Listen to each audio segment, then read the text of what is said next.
আসসালামু আলাইকুম। আশা করি আপনারা সবাই ভালো আছেন। যে যেখান থেকে ভিডিও দেখছেন সবাইকে অনেক, অনেক ধন্যবাদ জানাচ্ছি। আজ দেখাবো মিল্ক সিমাই করে।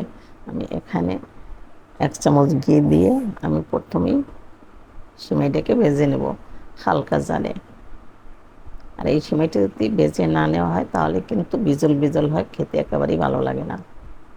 সামান্য একটু তাপ দিয়ে নিলেই একেবারে ঝরঝরা মানে আলাদা, আলাদা মনে হয় যে অনেক সুন্দর লাগে দেখতে।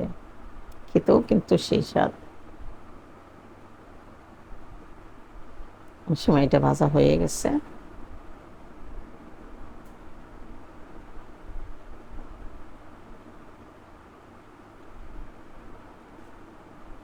এখন সিমাইটাকে আমি একটা বলে উঠিয়ে নেব।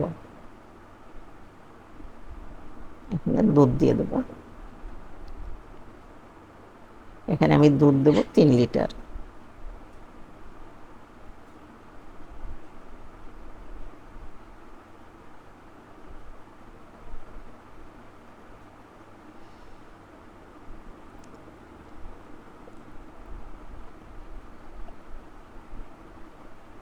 আর এই সিমাই দুধ বেশি না দিলে কিন্তু একেবারেই খেতে ভালো লাগে না।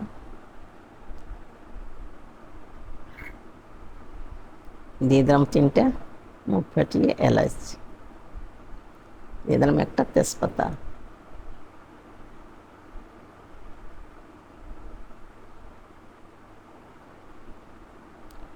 দুধটা যখন গলে যাবে বা একটু ঘন করে তখন দিয়ে দেবো আমি চিনি।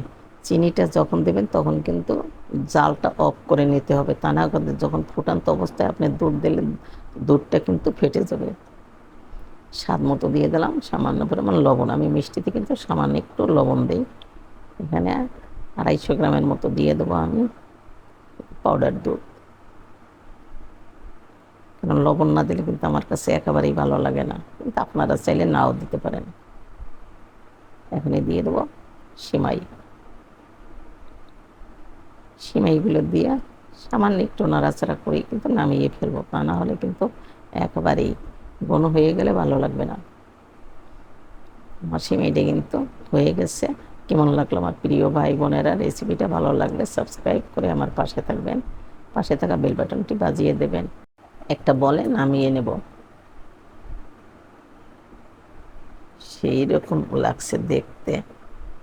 আমার প্রিয় ভাই বোনেরা, রেসিপিটা দেখবেন, বেশি বেশি শেয়ার দেবেন, বেশি বেশি কমেন্টস করবেন। আপনাদের কমেন্টস উত্তর দেবো। ভালো থাকবেন। আল্লাহ হাফেজ।